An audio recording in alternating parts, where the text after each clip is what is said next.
Hi, and welcome to the Scenic Route podcast. This is the show for building a successful and sustainable business on your terms.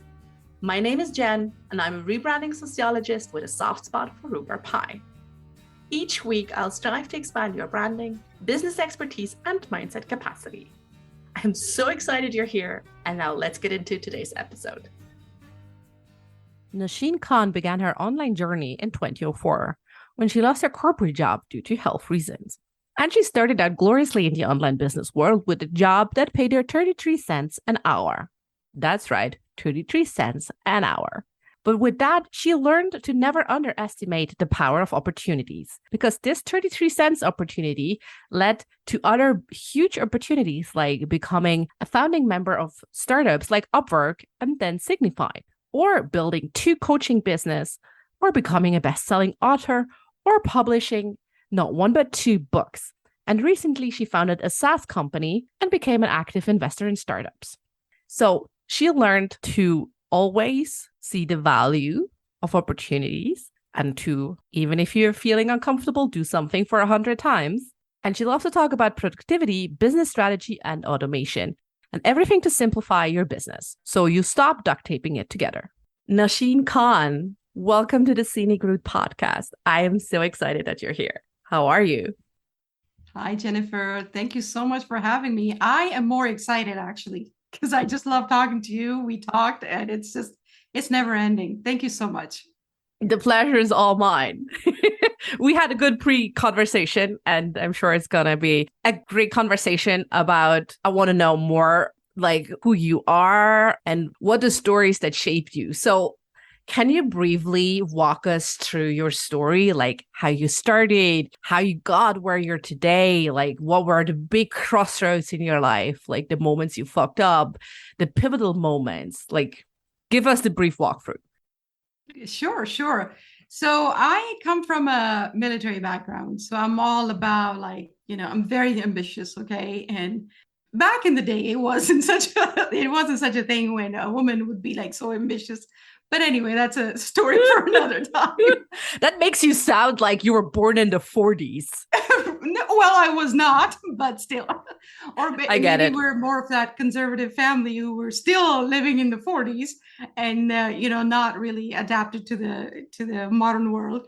But so what happened was that we get a degree, we get a job, you get your shiny car, you get your house, and it was like this is all those steps that we just kind of dream about all of our lives. And as soon as we graduate, we start looking for a corporate job that would make us achieve safety, stability. Yes. Yeah.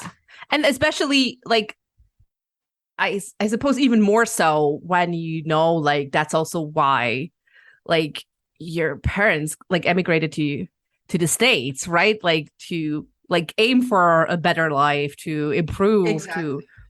Exactly.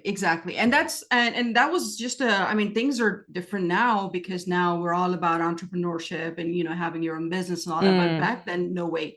Just acquiring a corporate job was it. Like, this is it. Oh my God, she has a corporate job and she does not work at a gas station. How is that possible, right? Or not that there's anything wrong with it. No, but like being an immigrant, it was works in insurance. She's an underwriter or something. Like, woohoo. Yes. So that is what it was for me too. I was very blessed, lucky enough to just get the job, and I worked my way up to it. It's not like the very first job that I had was a corporate job, but it took me about 3 to 4 years to get to where I wanted to be.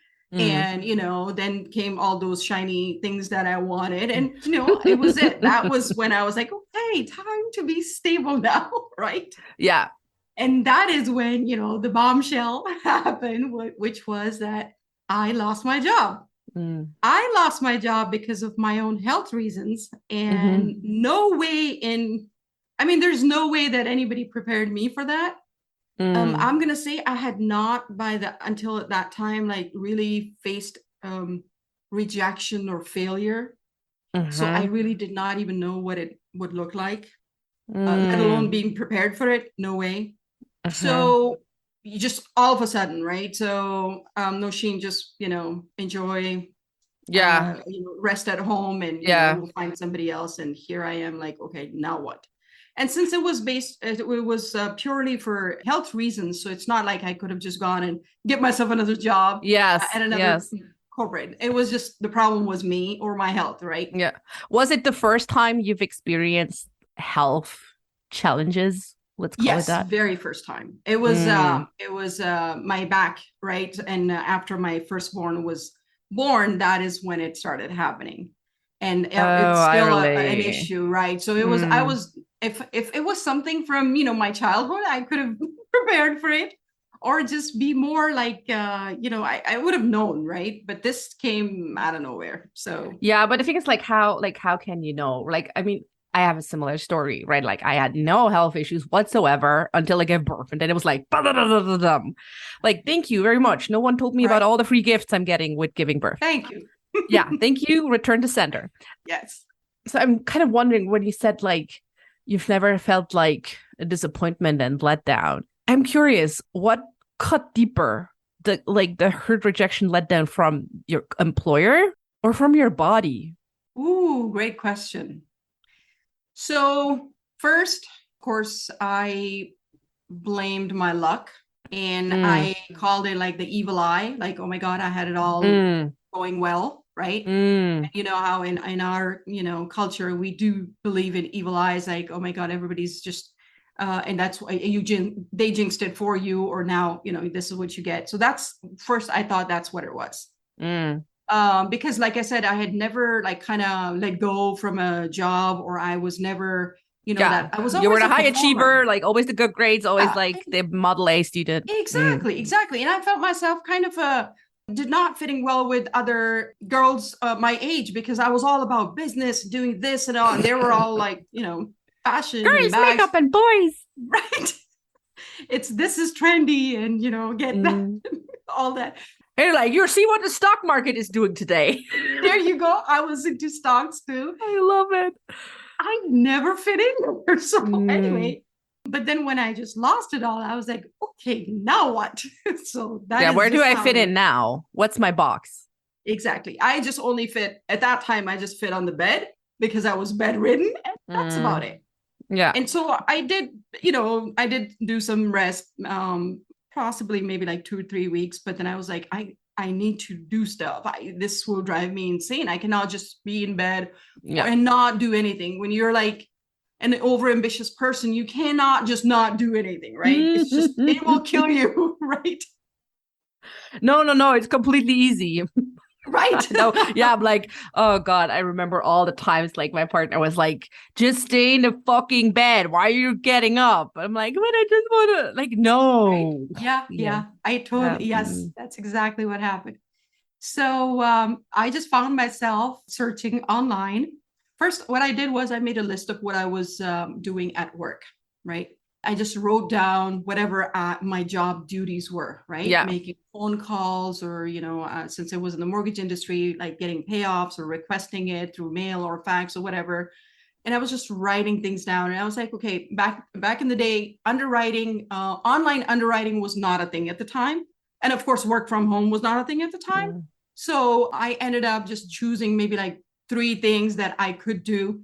And I just, I gave myself a title of like, I'm going to be an office assistant. I'll just do whatever they want me to do. Yeah. I'll, email for them. I will book trips or. That's, and that I could do from home, and that's it. So I just kind of, decided that this was the route to go to. And then I started applying for these small, odd jobs online. Anyone needing, copy pasting or sending emails. So transcribing, whatever. Yes, yeah. Okay. Absolutely. Oh God, I did transcribing and that. I would do that for hours for like a minimum wage. That was one of the projects I got to in the beginning. But the very first one that I really needed somebody to believe that I can do this, right? So I tell everybody, like, offline in the corporate world, I had this title that I would wrap around the visiting card, right? But online, I was nobody. Like, now we're talking before Facebook. We're talking 2004. So that was, I think Facebook was in 2006. I think so, but yeah. I think so. And that's when it was, and Upwork was not started at the time. I think that was 2006 as well. But, so that's when I started applying, and I did apply to, I don't know how many, for like 6 to 8 weeks. And then one day, this random person, he said, okay, we would like to interview you. We would like to hire you. Actually, not even interview. We would like to hire you. And this is the job description and all that.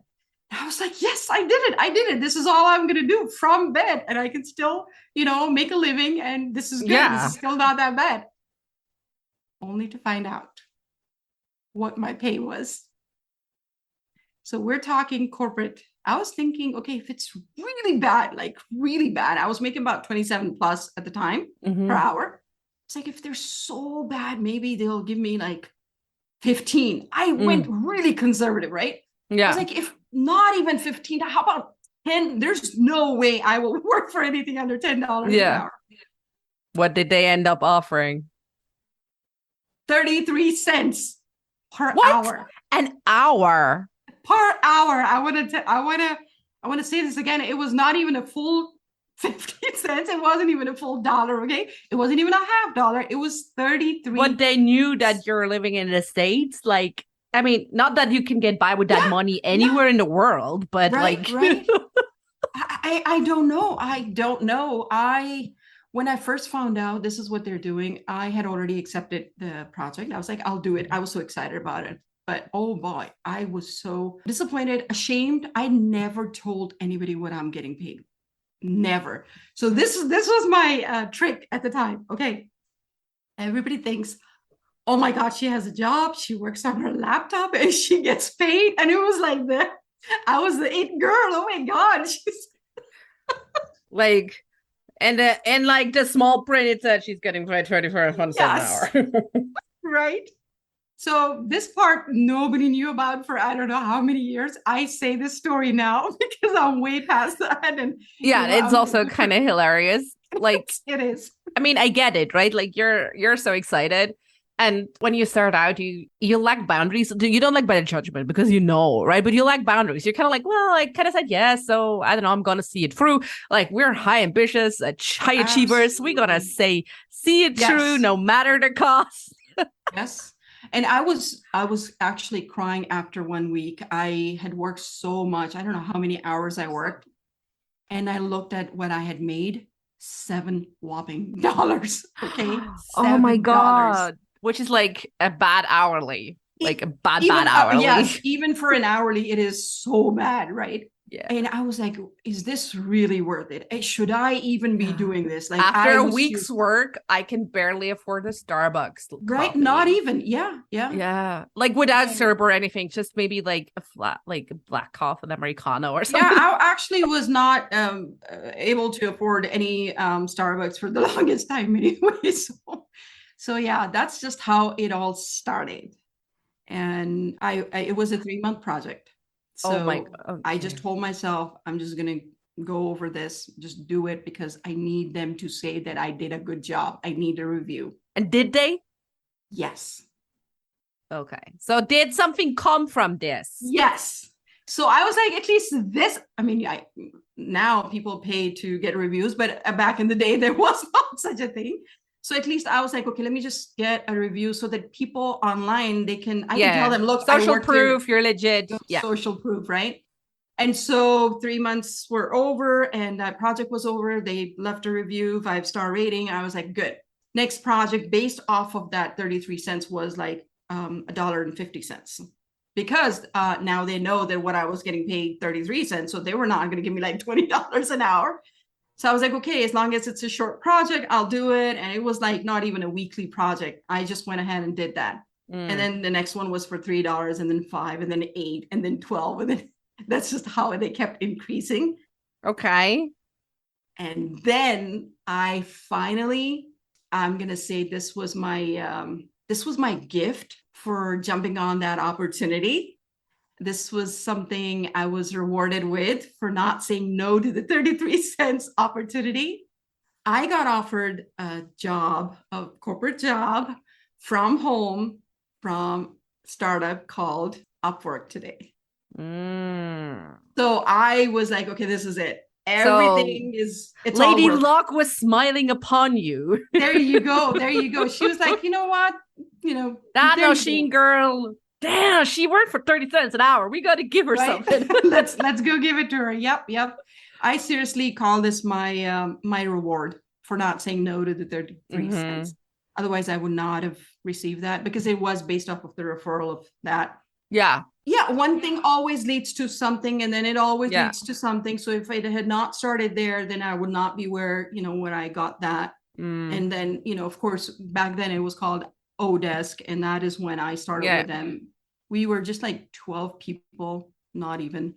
And we just, by the time I left Upwork, it had become Upwork, and they had over 300 people. I guess how big. I mean, Upwork is so now they're like biggest huge player in the freelance market. Yeah, and I'm just forever grateful for that opportunity. I learned a lot, and Yeah, since they I were bet. like all about offshore people, online remote work, right? So it fit perfectly with my profile with working from home. So that's just what I did, and I never stepped into a corporate office again.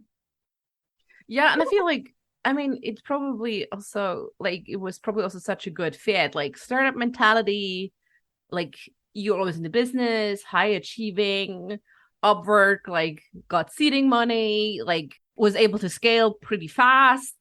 I imagine it was like a really, really cool opportunity. It was, yes, yes, amazing. And so I was still at Upwork, that another startup, contacted me. They wanted to hire me, pay me like 3 times what Upwork was paying me. So I was not going to say no. This girl started with 33 cents. So there was no looking back nowadays. So I was like, this yes, girl's better get paid now. Yes, I'll take it. So I proudly tell everybody, I started with 33 cents, made it all the way to over 6 figures consecutively every year then afterwards. This is what has been my so kind of like maybe your tagline should be like, I'm gonna turn 31 cents into like 6 figures. Right now I'm on the road to 7 figures with my latest business, and I want to prove that as a solopreneur you can still do 7 figures without hiring like an army of experts. That's just what I want to accomplish. I don't know if I'll do it, but it's just my goal. Yeah, I mean, I love that. Like, it can look however you want it to look like. Right? Like, if you're like, no, like I kind of enjoy having like in-person support, or no, like I'm just gonna like do it all by myself, and I'm like, and that's completely fine. Whatever. Yes. And it's just a personal goal. It's not even like I'm competing with anyone anyway. If I did it, it's fine. If not, it's fine. Exactly. That's the thing, right? Like, because every one of our businesses is so different. Yeah. And we all put down like different stakes, like different lines in the sand. There is no really comparison. Like, it doesn't make any sense, right? Like, you're only kind of like, I don't like the word competing anyway in that regard, but you're only kind of like measuring yourself up against yourself. From yesterday to today to coming tomorrow. Yeah. Exactly. Yeah. Or even like measuring yourself up against like who you'd like to be. Like, did I handle this now how I wanted to? Yes.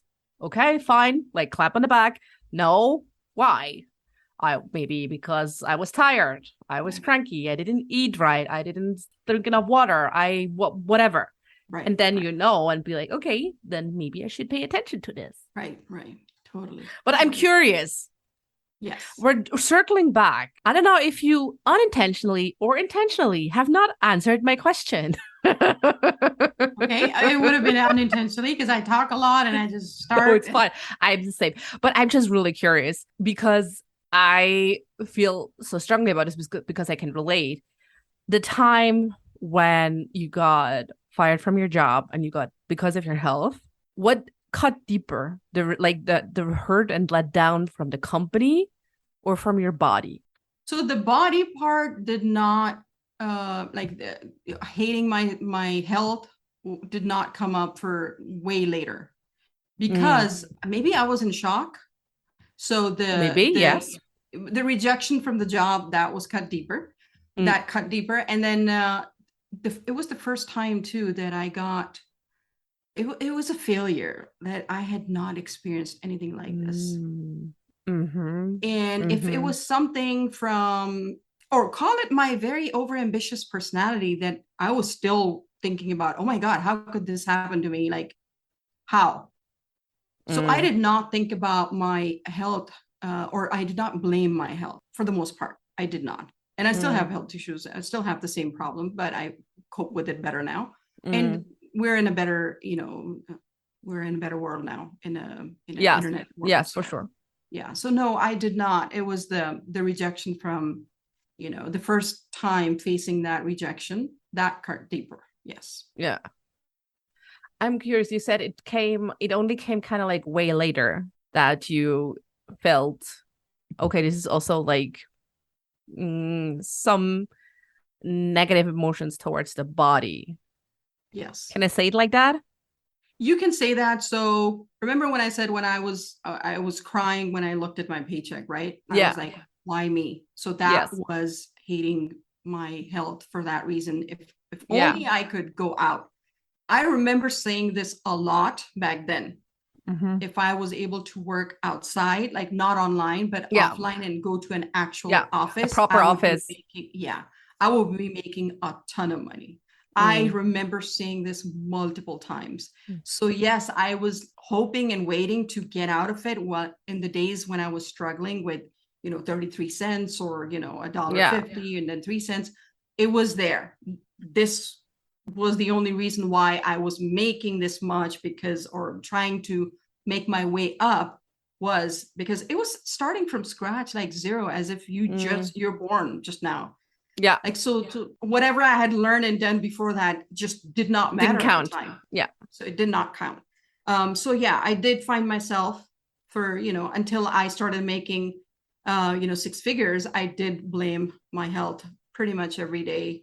I did cry myself out whenever I would look at the hourly rate that I would be hired at, because I believed I was worth way more than that.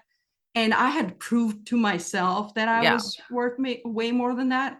But somehow I was back to this, and I was back to making like not even the state minimum, which was at the time, I believe it was like $5 at the time. So, but online, there were no rules. Nobody, if they didn't pay you, they didn't pay you. If they wanted to pay you 2 cents, I mean, and I am grateful for them paying me at least 33 cents. They could have just run away with work, which people have done too. Yes, absolutely. But I feel that the two very interesting things that kind of strike me, and I just want to like reflect them back. A is how it's so ingrained that we take healthy bodies for granted until something happens. Oh yeah, totally. And how tight it's connected to failure. Oh yeah. Right? Like my body is failing me because I'm sick, because I have this illness. My body's failing me. Like, absolutely. How, I don't know. I think we should all reframe that, because it's not failure. I have no better word right now, but I mean, I get it. I felt the same way, where I'm like, why does this happen? Why me? Shit body, whatever. Yeah. And the other interesting thing is how much it's almost seems like when you saw like the 31 cents, like black and white on the check, on the pay slip, if you want, how much of that is how it sort of was a catalyst for like the entire inner monologue about self-worth. Yeah. Like how much we earn is tied to our self-worth. And always, and it's interesting, right? Like, again, like you had this notion of, I knew I was earning more. And it's almost kind of like you're blaming yourself, whereas actually we should all blame that company for like screwing you over. Right? You know what? And later on, I do see companies being more sensitive towards this, but back in the day, they were not. Yeah. Now we hear about diversity and being, all of that. But back then, oh my God. I mean, they were so insensitive. I gave like the good part of my young life to them, right? Working so many hours a day of my life that they took away, because it was like, again, we were tied to that notion that she's worth as much as she makes. Yeah. Just that's just how it is. Yeah. I mean, I know the setting was different back then, and like online, no rules, wild, wild west. I know it never happened to me, thankfully, touch wood, but I know people who didn't get paid at all. But I'm curious, do you believe that they would also have paid you 31 cents an hour if you would have had a different cultural background? I actually thought that they hired me at 33 cents because of my cultural background, because of being an immigrant, because I'm gonna say it, because I'm a woman from South Asia, my last name and all that. I knew it in your heart. Time. Yeah. Yes. I also know that I would not have been let go like that had I been a different nationality, I'm going to call it, like, I don't know, culture, or you can talk about yourself however I want. I just said culture because I felt that's I don't know, I feel that's a safe one for me to use, but I mean, you can call whatever you want. So I did check all those boxes, like immigrant and South Asian or brown, and woman and all that. I think if it was a guy or anyone from the US person, they would not have been just let go like that. They would not.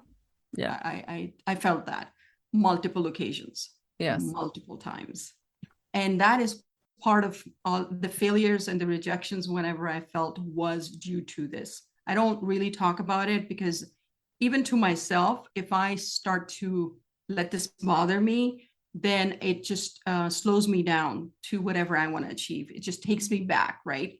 So I have seen myself deliberately like telling me like, okay, let's move on.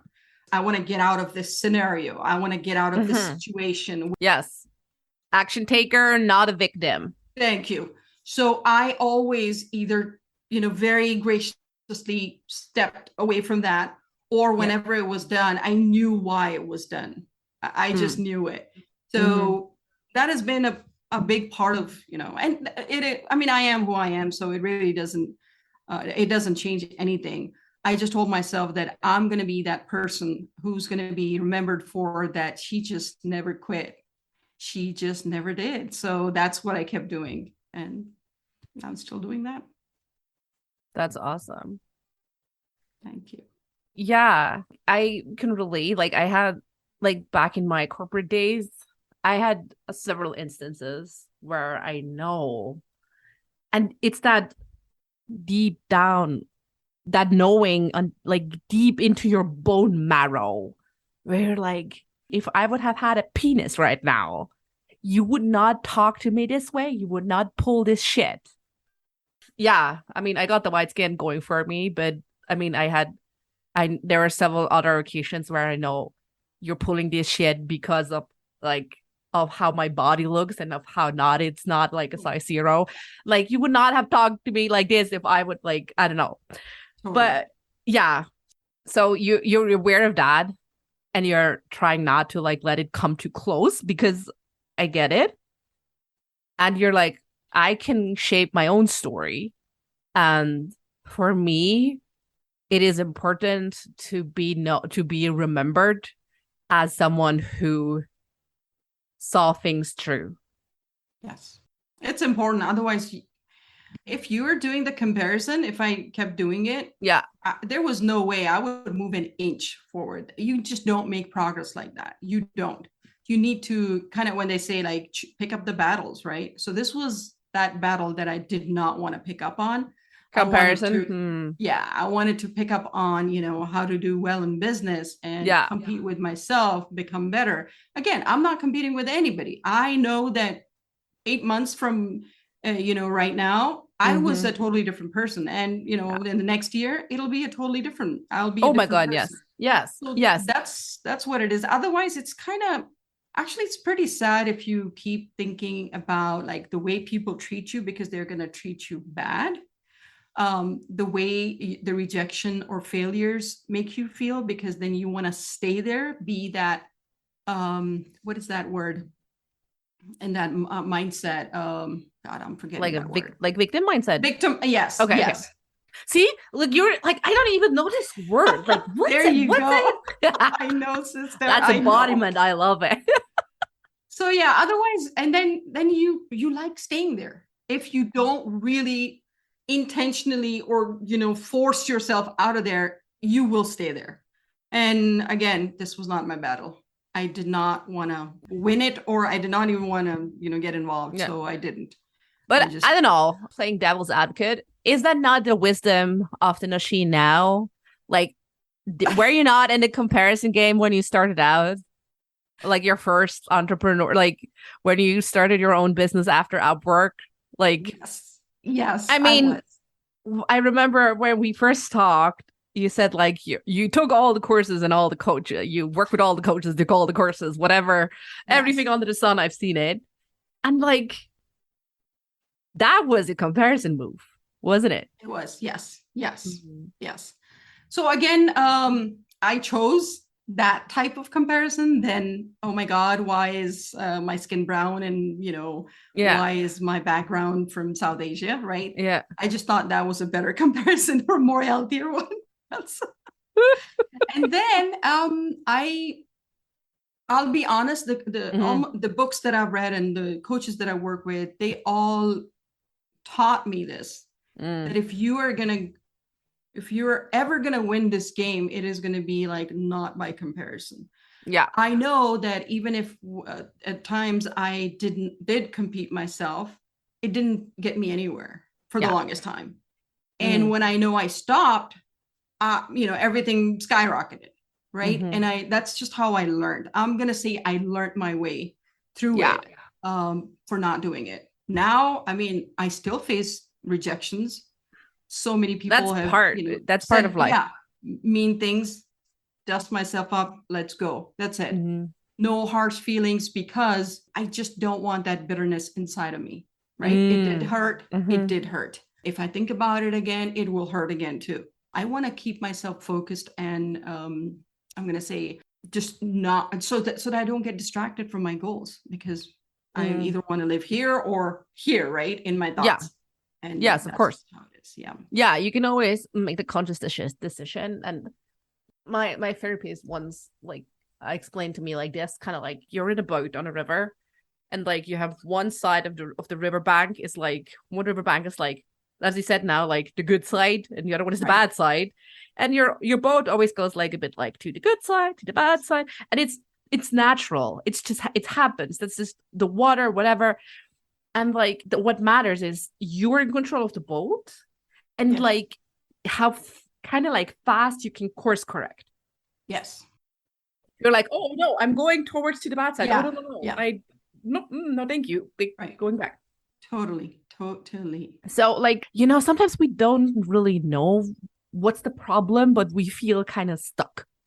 Yeah. It's just not working, and we don't know what. Like and then we start downloading freebies and courses and funnels and blah blah blah.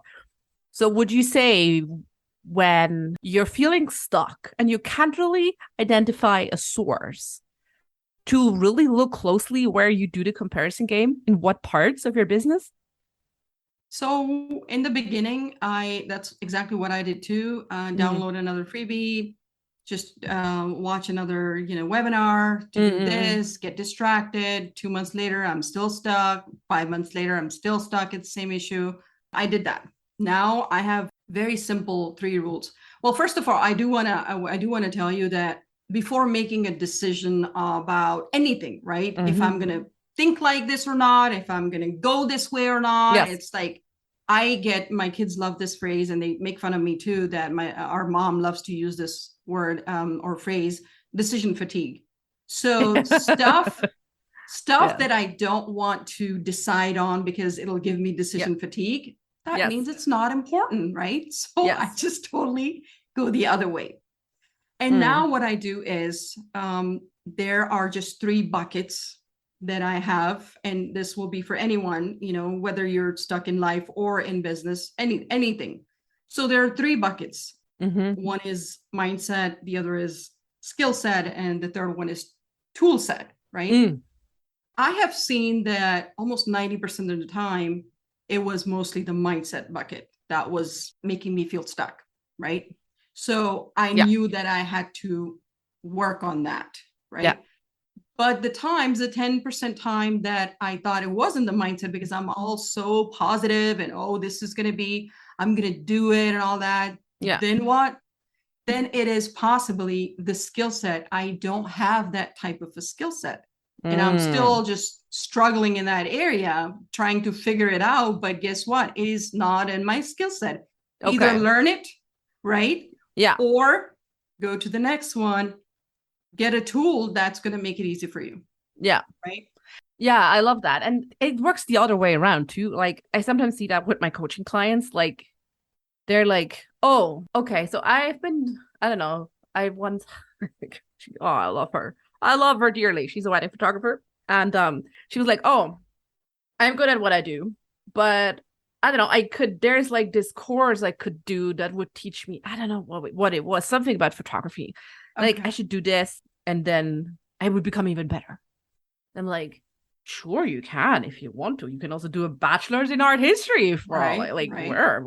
But it's also like what's interesting, right? It wasn't her skill set. Her skill set was chef's kiss. It was her mindset, right? So it also works the other way around with the bucket. It does. It sure So does. I think that's really, really interesting, right? Like, so when you think you're lacking a skill, you might not be lacking the skill at all. Yeah. But your mindset is lacking. Yes. Oh yeah. Totally. I love that. It could be either of these, this way or, backwards or forwards. Could be any. So that has helped me every single time, I'll be honest. Yeah. Every single time. So walk us through the practicality of this. So whenever there's like a big decision, like, I don't know, should I start a new business or whatever, then you use the 3-bucket method. And that's what I did with this business. With your SaaS platform? Yes. Yeah. I am not a technical person. We're all tech resistant. I mean, women basically are. I don't know, it's something inborn in us. That's the girl who looked at stock market charts at the age of 7. So I don't have an IT degree. I had no idea, right? But if I can do it, anyone can. So it wasn't the skill that made it happen. One, it was the will. I was like, I'm going to make it happen. Mindset, I'd say. Yeah. Yeah. So it came under mindset, and that's it. I did hire skillful people to help me. Yeah. Absolutely. And then I have added tools to make it even better. So it all worked out. All I needed was the first driver, which was the mindset, and it all made it happen. But I'm not a tech savvy person at all. Yeah. I'm not. That's also another interesting point, right? Like, try to find out which bucket you need to kind of like address first. Yes. I think before, mindset almost always comes first anyway. That's like, yes, agreed. Right? I can't do this. So then it's like, that's it. You cannot move forward. But if you have the mindset and I'm going to figure it out, I'm going to find out, there you go. Then you're going to realize, okay, whether you need a tool set or a skill set, move on. But I think it almost always starts with the mindset. And that's where we remain stuck too most of the time. So I'm curious, like I got that like from your background, like starting with Upwork, like we've said before, like startup, growing fast, scaling fast, so on. Like failing fast too. Yeah. I mean, but that's important, right? Like the faster you fail, the faster you know what's working. I love that. Absolutely. Yes. Very good point. Don't be afraid of failure. The faster you fail, the better. Yep. So you don't waste months doing something that will fail. Or you end up disliking. Right. Been there, done that. It's awesome. But anyway, so I kind of get from that, like, how do we go from you with Upwork, like, and all your different businesses, and then like, hey, you know what? I checked my buckets. I should do a SaaS platform. What are we missing here? So what happened was I was doing, so after my my other corporate job with Signified, I was always fascinated with Facebook. I knew that people could make money with doing Facebook advertising. I just didn't know how. And I would, just like I was typing back then, like how to work from bed, I was actually typing how to work on Facebook. And then it never, directed me to something showing me this is how you do it. And this happened for months. And then I found out Facebook's, I'm forgetting their course's name. They offered it themselves. Yes, they do. You can get a Facebook certification by Facebook himself. Yes. And that is when I was like, this is what I meant. I did not know the terms. I did not know the terminology of that, type of business, but I knew that's what I wanted. And I kept searching, and you know how it is when you keep searching for something, you end up finding it. So that is what happened. What happened was, I don't know if you know Dan Henry. So no. I'm like I said, I've taken all courses and all webinars and all that, right? So I took his webinar, and that's exactly what he sold me to, is like, he has a course on this. And I was like, that's it. I'm doing this. Okay. So he's a Facebook ads guy?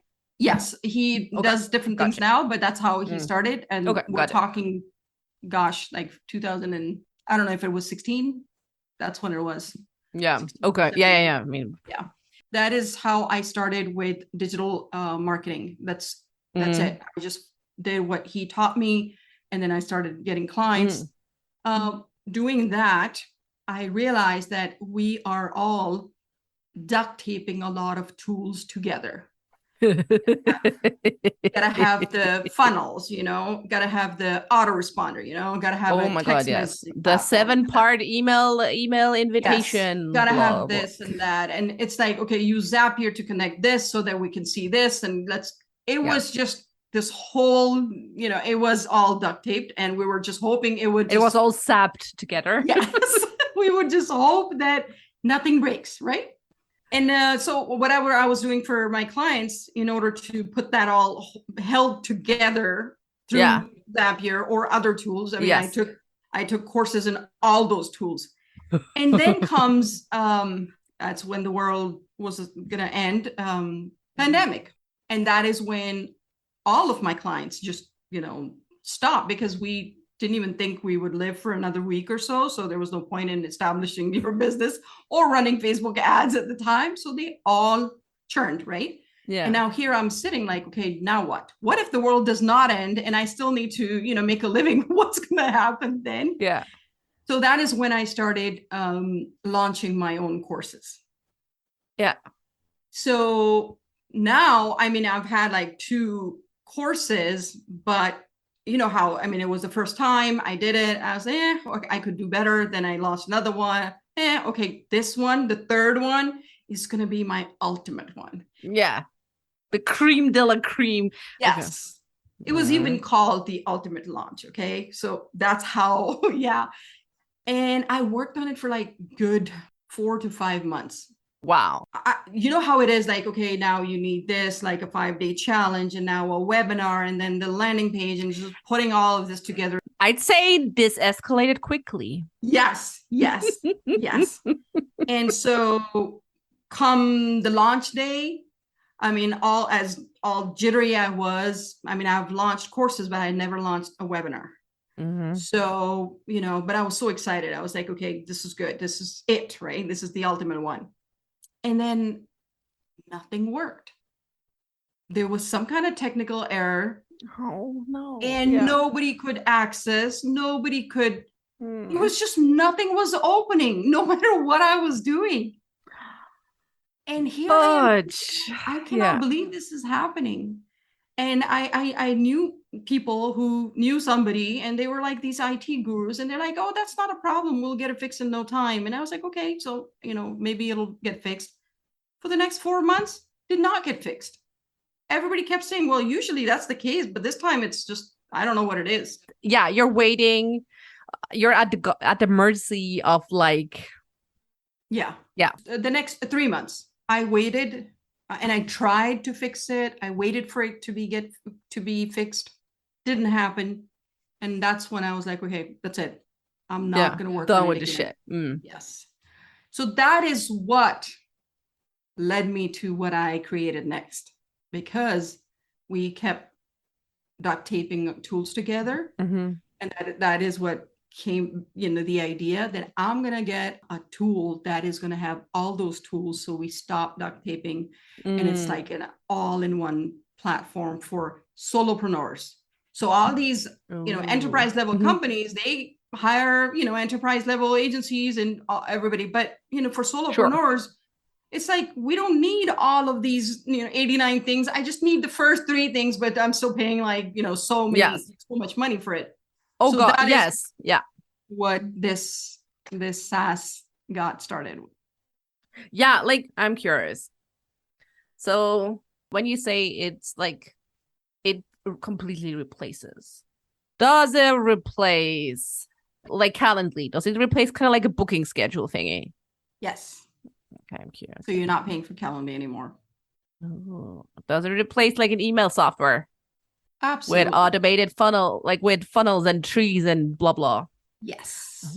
Email builder. Yeah. Text messaging, funnel builders. So with ClickFunnels, we pay like $300 for the, their premium plan. Yeah. It's not a cheap tool, and then we get to hire an expert to work on those tools as well. Right? Always. So yes. It's like, I haven't made a dime and I'm paying for this tool, but then you kind of need an OBM to kind of like integrate everything in together. Yes. So kind of like that. Yes, absolutely. So okay. Oh, okay. Yeah. That sounds... Everything is done for you. So when this one person, so you don't need to set it up, like your integration, you don't need to do that because it's done. You don't need to, obviously there's certain things that you will need to tell the system, like your business name, what you want it to do and all that. But everything else is just done for you. You just, it'll start working. That's all. So you're not creating everything from scratch and you're not hiring experts. Here you go, funnel builders are not cheap. 10K, you're just for a basic funnel, right? Yeah, absolutely. So, and then guess what? Then they're like, oh, well, you need to hire a designer for the images in it. And then you hire a designer for the images. Before you hire a designer, please, dear Lord, hire a brand strategist. There you go. Thank you. Yes. So that's why I tell everybody, like, this is for solopreneurs who are doing everything. We wear so many hats, and that sucks up our time and energy. So how do we scale our business if all we're doing is figuring things out, right? Yeah. So this takes away the especially things we don't like. We're not masters in it already. No, and we also don't really sometimes want to figure out, right? Like, thank you. That's you don't like it. No, we don't like it. It's good. Like, whatever, right? Like, the first thing I outsourced was like bookkeeping. I was like, no, whatever. Thank you. Yes. I like to be in charge of my finances. I'm look at my finances daily, weekly. I'm good, but I don't want to do the nitty gritty of like bookkeeping. Like, yeah. No, I get it. Like, it's also like super interesting, like, because, most of my clients are service providers and they start their own business because they're exceptionally good at what they do. Yes. Exactly. Like most of them are high achievers. Hello. Yes. And they're exceptionally good at what they do. And then they start a business.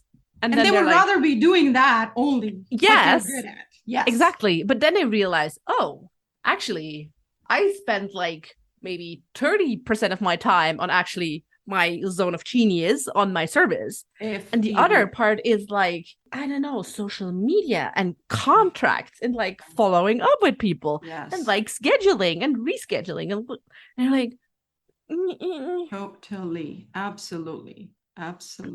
Oh, I tell them, like, you just work on your zone of genius and the rest is all done. Plus with automation, it just does like a 1 or 2 or 3, depending on how sophisticated you want it to be, the work of a VA. So you could have 2 VAs working for you 24/7 as an automation tool.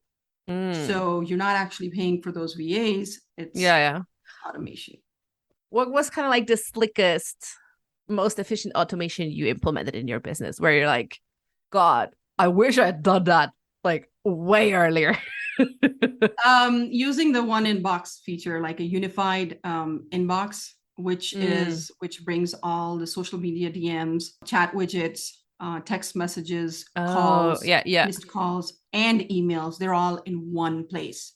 Oh, yeah. Yeah, I'm not going and logging the different into platforms and logging in and be like, oh, did I see a message? Who sent what, right? And the other really big thing was a visual dashboard. So I've run businesses without dashboards, right? I have no idea how I did my business back then. I could not visually see. Like, I was naive. Now it tells me like, okay, so I closed like 9K worth of clients, but I still have like 19K worth open. So I know that I need to focus on those 19K open cases. Maybe one of them is 10K and the other one's 2K. Who knows, right? Yeah. But I can visually see. Plus, there's the multiple pipelines. It reminds you of stuff that you need to do rather than trying to figure things out. Yeah. And once that visually thing became clear, like I log in, I just look at it. Oh, okay. So this month I only did this much. Okay. Time to, email back, follow up, or schedule a demo or something and, try to close. Closing is the only thing you need to do. Or you can, when you make enough money, you can hire setters for that too. But I've still yet to see how scalable that is too. But, if your zone of genius is your thing, then don't automate that thing. That's what I tell everybody, right? Yeah. Don't automate, don't outsource. Right. And then automate the rest of it, whatever's left, outsource it. Yes.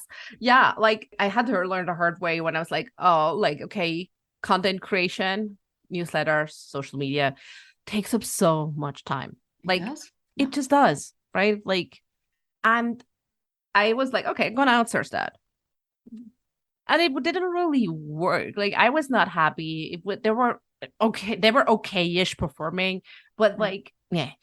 And I was like, okay, no, I actually also like doing that. So I just have to schedule in, I don't know, more time or have tools that help me. Right. I don't need to improve my skill set, I don't know, I need tools like Grammarly or something like. And it's just so important to know. And then when I approached my podcast, I was pretty clear. Like, okay, I mean, obviously there's no one else. Like I cannot outsource talking to people. Right. And that's actually what I want to do. But the editing is outsourced. I'm not going to edit because it takes up too much time. Yes. And everything before the scheduling and the contracts, blah, blah, blah, that's all automated. It takes so much time if that's not automated. I don't think anyone can produce like more than 2 episodes ever if they started doing everything themselves. Yes. So I automated from the very first episode on, like, so all I ever have to do is like send the initial email. So like the entire tree gets. Yeah. Got it. So I am, I don't know if you know this, but my latest, what am I going to call it? Challenge to myself is going to be appear on 100 podcasts. Yes. So, you're the queen of the 100s. I gave myself that title. Please do not misunderstand that somebody else gave me this. I just call myself the queen of 100. And I've called you now that too. So it's legit. Okay, there you go. Another person. So it all started with, of course, me trying to be, me being afraid of doing things. And it started with being vulnerable in front of people, speaking, talking, especially podcast. And so it started with podcast. I hated my own voice. I was like, who's going to listen to this? Then I was like, okay, I'm going to do it like for 100 times and then I'll just quit. Right. And of course, whenever you've done it for 100 times, not only did I start enjoying it, I mean, it was not even a task anymore. So I was just going. Like, yes, awesome. Right? And then came radio shows. So that was something live, right? So it's not recorded. So I was almost sure that I was going to choke to death on my very first show. And no, I survived. So I just said, well, okay, let's just do 100 minimum and then I'll just leave, right?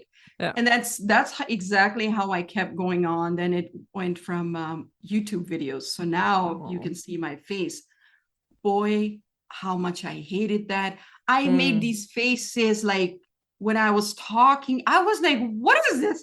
Can I keep my head straight for a second? Yeah. I'm like, the same goes for like hand gestures. I'm like, What is my head doing now? I'm like, wait, what? Like, I don't get it. I'm not even Italian. Like, what's... So I hated that. And so I said, okay, I'm going to do it 100 times and I'm going to make sure. Yeah. Well, that has not stopped. So, and like I said, I'm from a military background. I mean, for other people, it could be like 40 episodes in there, master at it. For me, it was 100.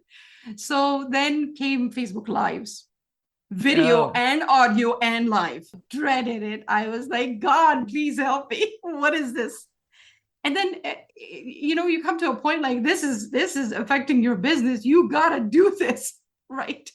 And that's when I started Facebook Lives, and I did that 100 times. What I had not done was appear as a guest in 100 episodes. So that is what I'm doing right now.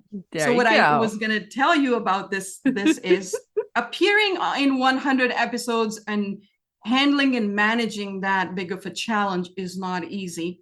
So I have automated that part as well. So the form that I send out, the questions that I ask, it gets added to the contact that, she live streams. Okay. She records it. Okay. Expected is like 6 weeks in advance. Yes. And, even the podcast name, because I don't want to be looking through, emails like, what was her podcast name? No. I even write down 3 unique points about that podcast because I don't want to just sound dumb. Like, who are you and who are you with? It's like, so there's like all this data. So now I'm kind of like back into my like. Don't even ask me anything about yours. No, I'm just kidding. Kidding. I mean, if you're gonna say shit like that, I mean, it's like when you're like talking to your therapist and they're like scribbling notes on their pad and you're like, what does my therapist think of me? What does she write on that notepad? Right. So I'm curious now, like, what bullet points did you write about this podcast? I told you with Scenic. Well, first of all, I am so impressed with your aesthetic website, look. Love it. Thank you. Love the theme of it. And then, how I don't know how you, and I wanted to ask you that too. Why this name, right? And I know I love the meaning behind it or the purpose of it, but who came up with this name, right? And then when I think of your podcast, it just soothes me. It's just soothing. Oh, I love that. That's it. Yeah, I love that. It was so different. No one ever has called me soothing. There you go. I gave you that title today. Oh, that is not an adjective I've ever heard in combination with my name. I love it. Like I told you, I'm in my head. It's like a winding road between, It is. Yeah, between an avenue, or what do you call it when there's trees on the sides and it's an avenue. Yeah, an avenue. So and it's a very calming picture in the head. I like that. Thank you. And to answer your question, I actually came up with the name yourself. Yes. Oh, wow, that's genius. Love it. And I think the starting point was like, when you're traveling and you come back and you talk about your trip to your friends and family, and like you're always not telling the stories of like, oh, I got there from A to B, everything was as expected, blah, blah, blah, blah. But it's always the stories that were unexpected. And for me, all those stories happened when we're like, okay, no, we're not driving up the highway from like LA to San Francisco. We take the ocean route when we had all these amazing experiences. Or when another one that was not like such a, like that could have been like, that was not necessarily an experience I wanted to make, but it's a good story. Like how we kind of like took the wrong turn and not took like the main road in Sarajevo to see like the old Olympic sites, but kind of like a back road. Right. And it was just like so bad. We were so scared driving that road because like we were wrecking the car.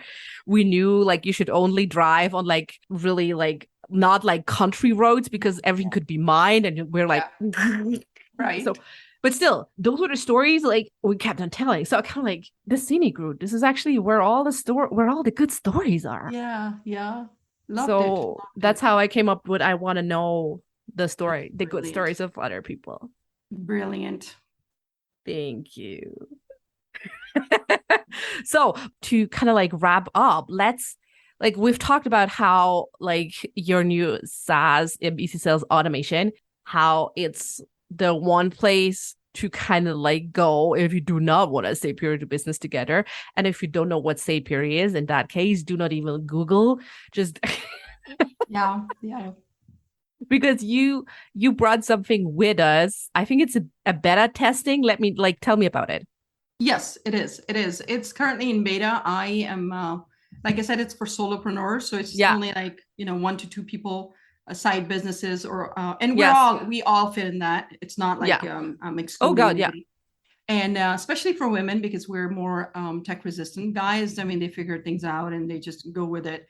But we are like, no, that's too much, and it's got to look pretty. Right. We just worry about that, whether it's functional or operational or not. That's another story. But so, and I know that every business of ours, we do need, the autoresponders and the, sequences and the funnels and all of that, like a dashboard and everything, right? We do need that. But this is all combined without you having to do it yourself. It's just done for you. You just give me some of your information and it's done for you. So I did take the liberty of creating, landing pages, which are from the designer landing pages. One is a copy of Amy Porterfield's latest offer. So when I saw that, I was like, okay, I'm going to create just like her. So I mean, the inspiration was taken from her. I love her. And I love, her landing pages. The when she, I mean, they're just gorgeous. They're just beautiful, right? Yeah, they're designed craftily. Yes. And so when we try to create that and we hire somebody, is like, $20K, all right, $30K, because now it's an Amy Porterfield style, right? Yeah. So, and she's, this is her thing. So that's when what I did. I was like, I am gonna create this for, people like me, people like us, and they're just gonna get it without having to pay for it. Yes, I love that. Thank you. That's amazing. So we're gonna link it in the show notes if anyone wants to give it a try and go for a test run. Absolutely, you get a free trial for as long as you want. It's not like, so I'm not. Again, since it's in beta, whoever's trying it, they're all my friends, right? There hasn't been a day that I don't receive thank you from them and appreciating how much time it has saved them.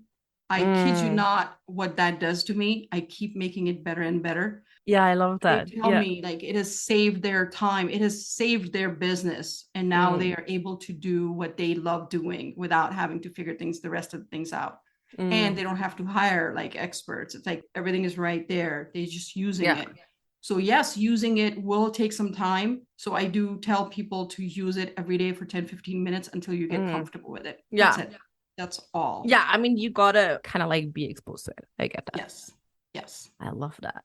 So I always ask one last question, and that's A, because I'm curious, and B, because I always kind of like need new material. Okay. What book are you currently reading? It is, okay, I'm so happy that you asked me that. It is called No More Playing Small. Oh. And oh boy, I started it. I could not put it down. And it was like 2 a.m. last night. And I started it last night. So, and today I've been in meetings all day long. And I was like, I can't wait to just go back to my book. It is so good. It is I so like good. It. Thank you. Okay. Yeah, I'll link it in the show notes too. I'm gonna add it on my Kindle to read pile. Perfect. It's Megan Jo Wilson, and No More Playing Small. I love that. And it says, free your inner rock star and go all in on your full-time coaching career. It just resonates. I know myself. This is how I've been. I've always felt like I play small. I don't know why. I think that's just where I've been, and I just play it small. I don't know. If nobody taught me to play big, I'm going to say it this way. Or we all do this? Yeah, I'd say so. If you were familiar with Tara Moore. Yes. Her book, Playing Big. Yes. It goes very much into how the cultural and societal systems and structures that kind of lead to especially people who identify as women, to play small. Yes, totally. So if you're curious, that's another good book for the to read pile. Absolutely. So, hey, Nosheen, thank you so much for spending time with me on the Scenic Route podcast. It was a blast to have you. Jennifer, it was a pleasure. I just cannot wait for it to come out. I cannot stop talking to you. We know that. That's good. That's good. So thank you so much, Nosheen. All right. Thank you. Thank you so much for listening to the Scenic Route podcast. I hope you've enjoyed today's episode and that you can take something from it that feels right to you. I'd be so grateful if you could share the Scenic Route podcast. As always, you can head over to scenicroutepodcast.com to check out all the links and resources from today's episode. Oh, and while you're there, don't forget to download my free email course, Intuitive Branding Invitation, to teach you how you can successfully tune into your own brand frequency and rediscover your brand's unique gifts, strengths, and talents. So thanks again. Talk soon.